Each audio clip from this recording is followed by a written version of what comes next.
lulusan style dan punya modal basic bahasa Arab maupun bahasa Inggrisnya maupun tahfidznya. Dan itu yang menurut saya sedikit tertarik untuk kuliah di sini. Jadi Ustaz tuh Assalamualaikum warahmatullahi wabarakatuh, para sahabat leaders dimanapun Anda berada. Kembali lagi kita di podcast SMC, Style Media Center, bersama saya Muhammad Farouk.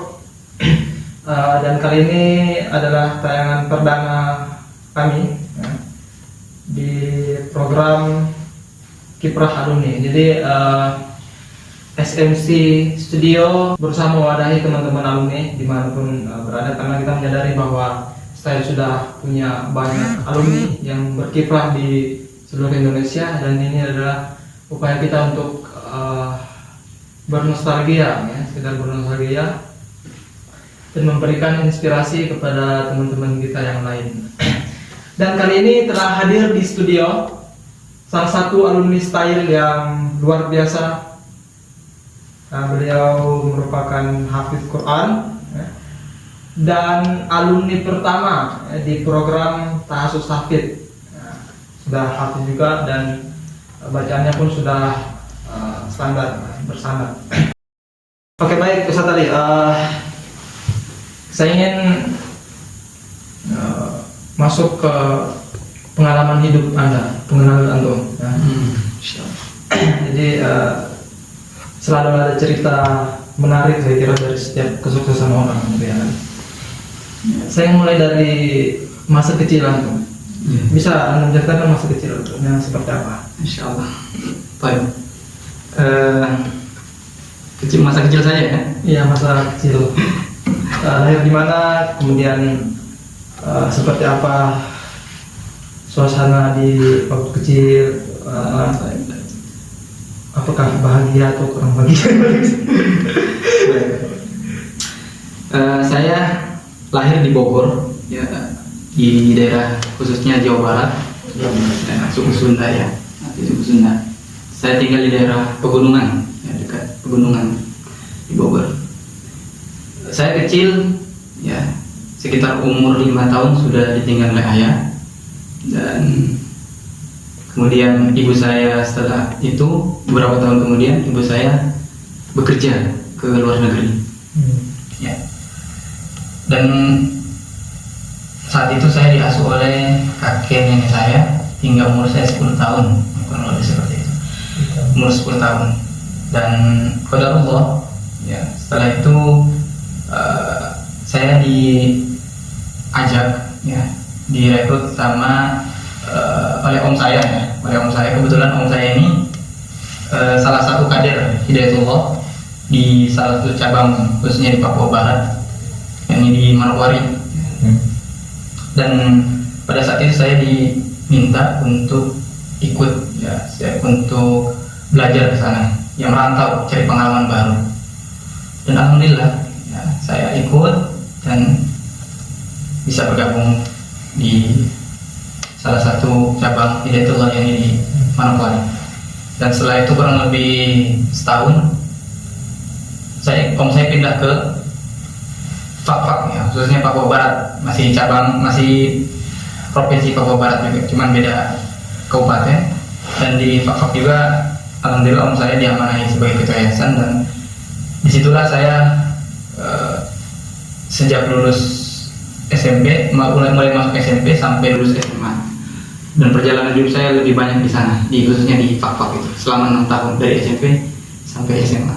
Dan ngomong-ngomong, perjalanan hidup antum ini seperti perjalanan hidup Nabi Muhammad. banyak liku-likunya. Tapi dia sudah Muhammad kan ditinggal ayahnya, tapi beliau sebelum ayahnya. Ya. Kemudian diasuh sama kakek, kemudian sama om. Ya. Anda nggak berencana untuk bertahanus di gua mana gitu? Sudah benar. Itu nanti. Jadi luar biasa ya cerita hidup beliau di masa kecil gitu ya. Artinya sejak kecil sudah berjuang gitu ya.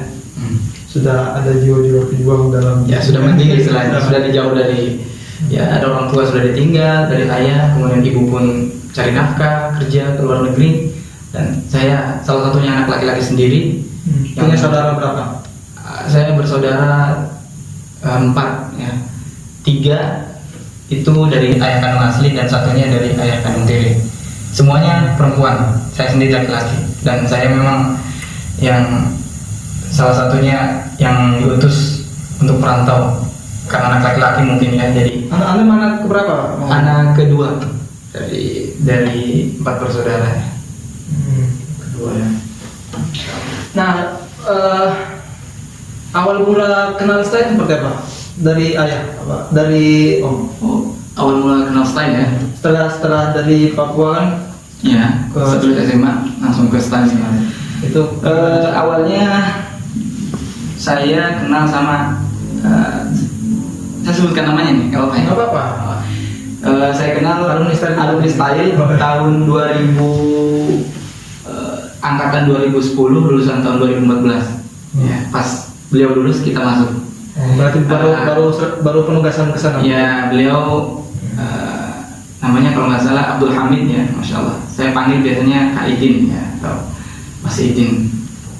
Dan beliau ini yang mengajak saya untuk bergabung ke style ini.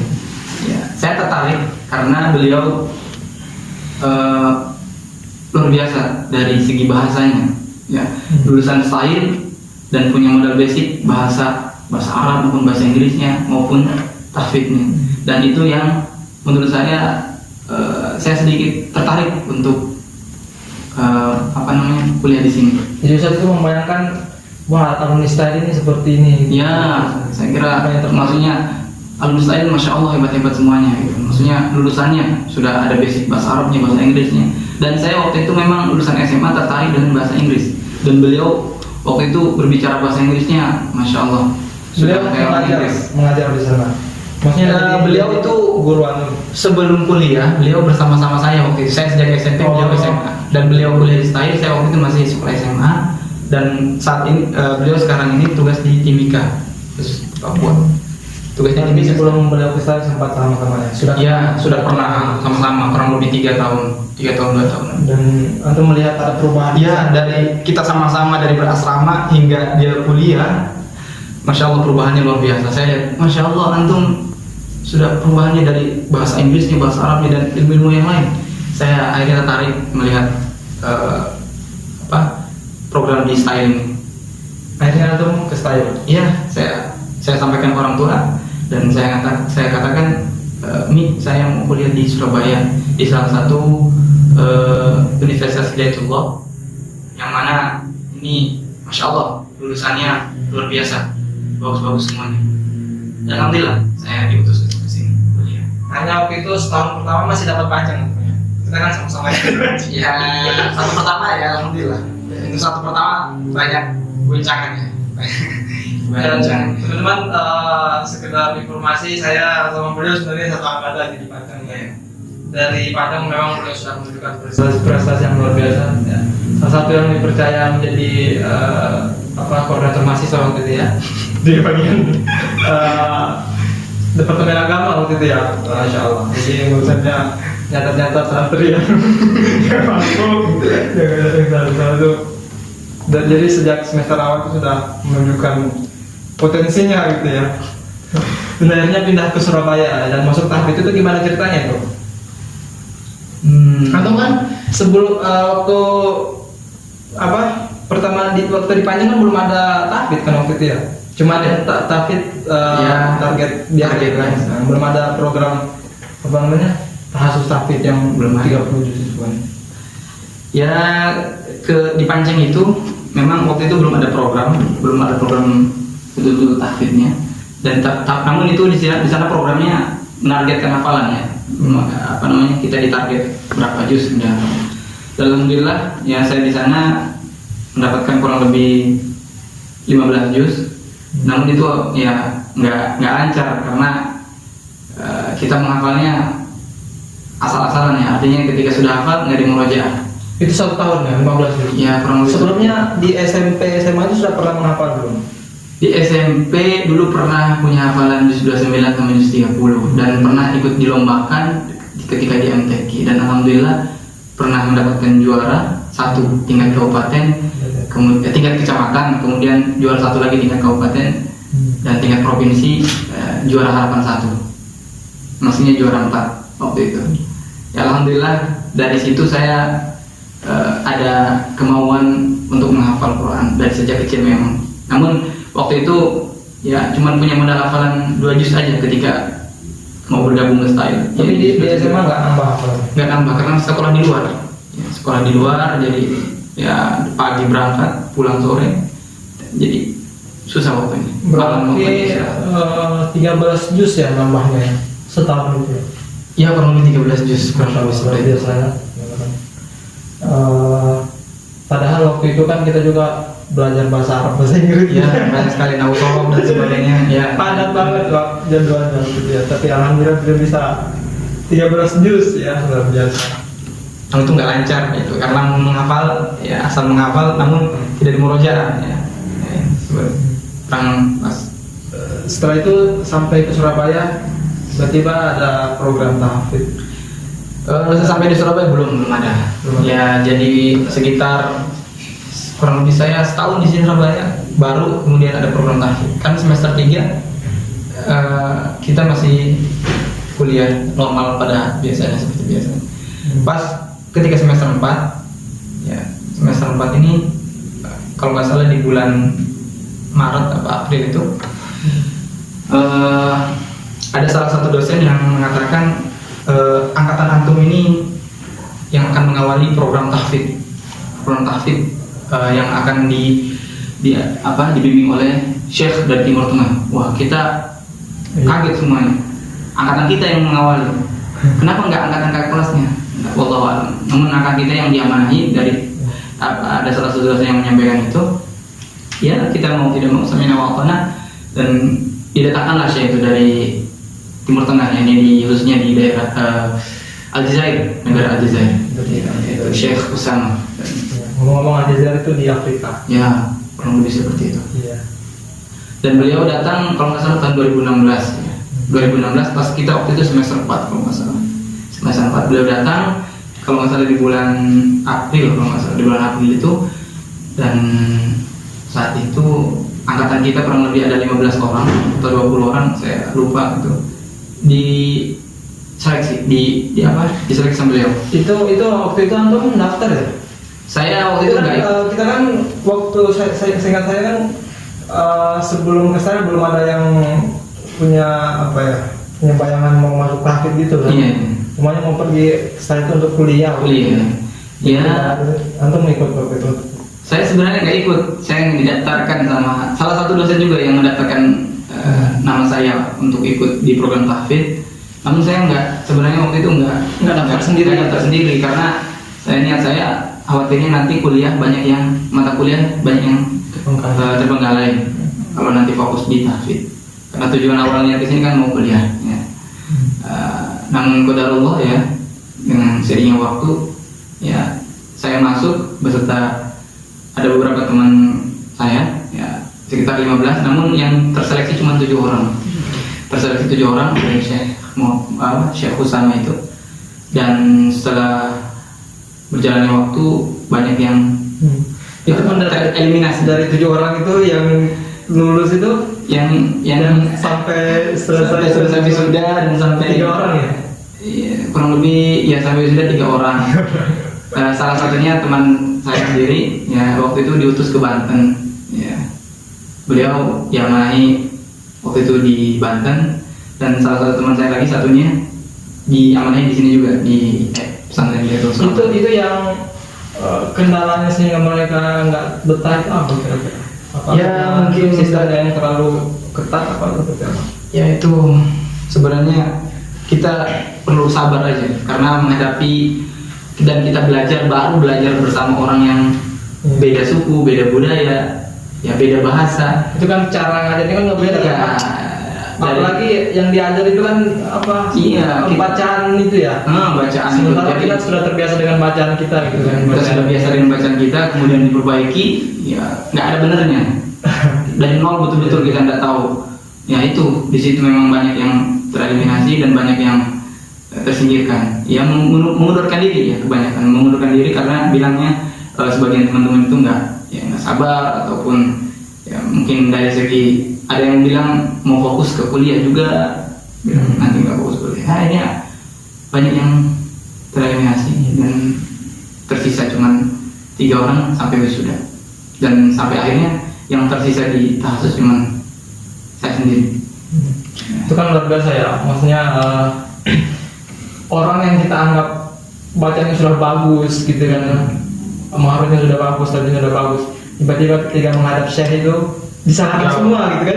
Ya, disalahkan semua ya, itu disalahkan semua, tidak ada yang benar. Aduh, Dan saya pun waktu itu, masya Allah ya, kalimat isti'adah ya, a'udzubillahi minasyaitonirrajim itu sampai berkali-kali. Sampai kapan benarnya, saya bilang, kapan benarnya syekh?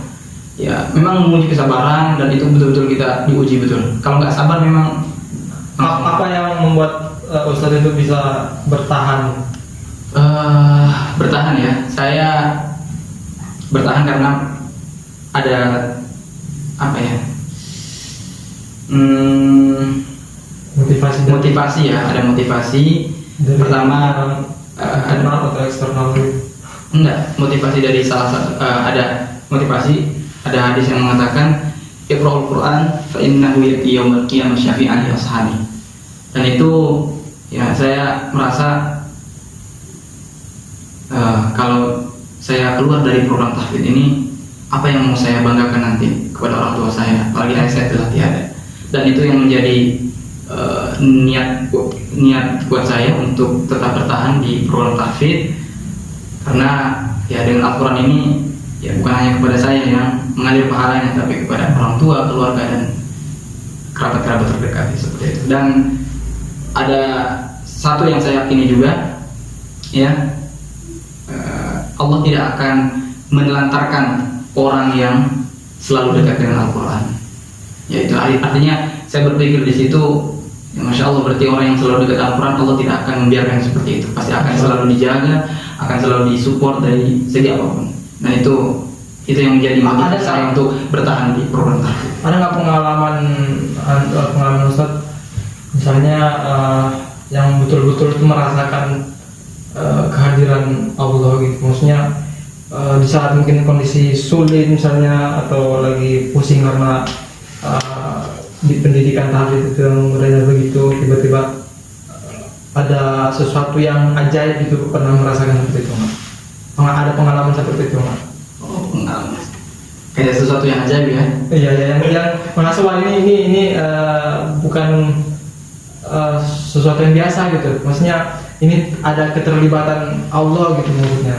Ya, mungkin Atau misalnya lagi sulit, tiba-tiba Ya. ada yang bantu seperti itu. ketika menghafal ya, saya mungkin ini ada yang pernah saya rasakan ketika menghafal itu, masya Allah, dipermudah.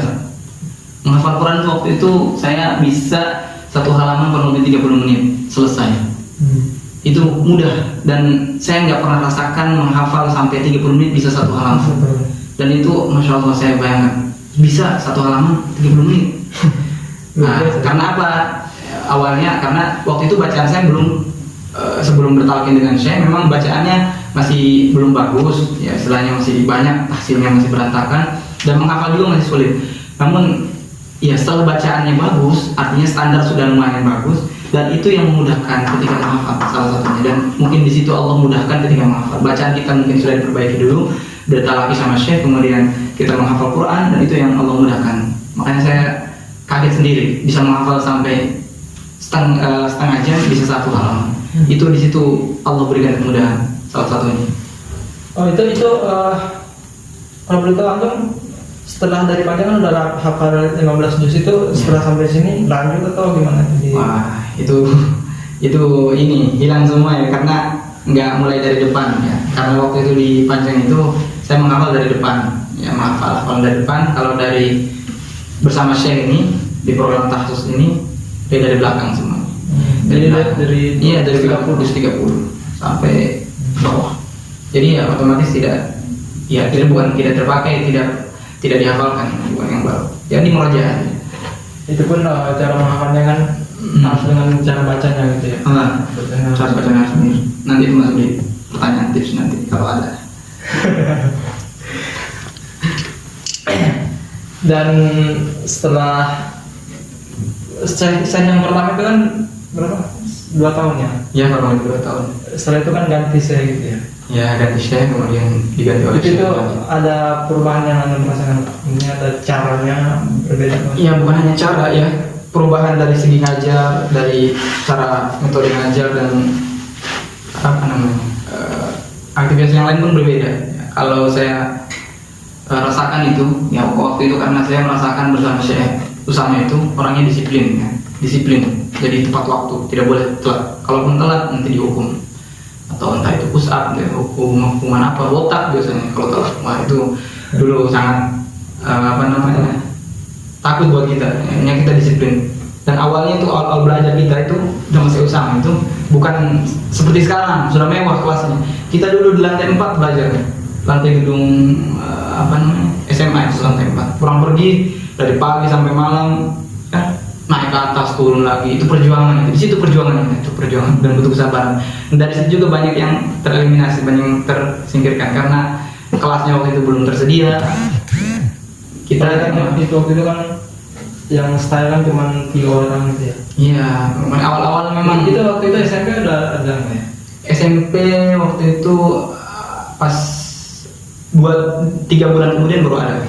Setelah sekitar kita berjalan 1 bulan, setelah itu ada SMA kurang lebih 1 bulan baru setelah itu SMP ada.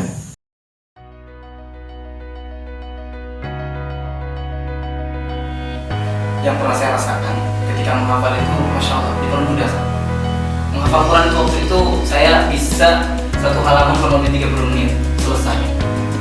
Itu mudah dan saya nggak pernah rasakan menghafal sampai 30 menit bisa 1 halaman. Dan itu masya Allah saya bayangkan bisa 1 halaman 30 menit. Nah, karena apa?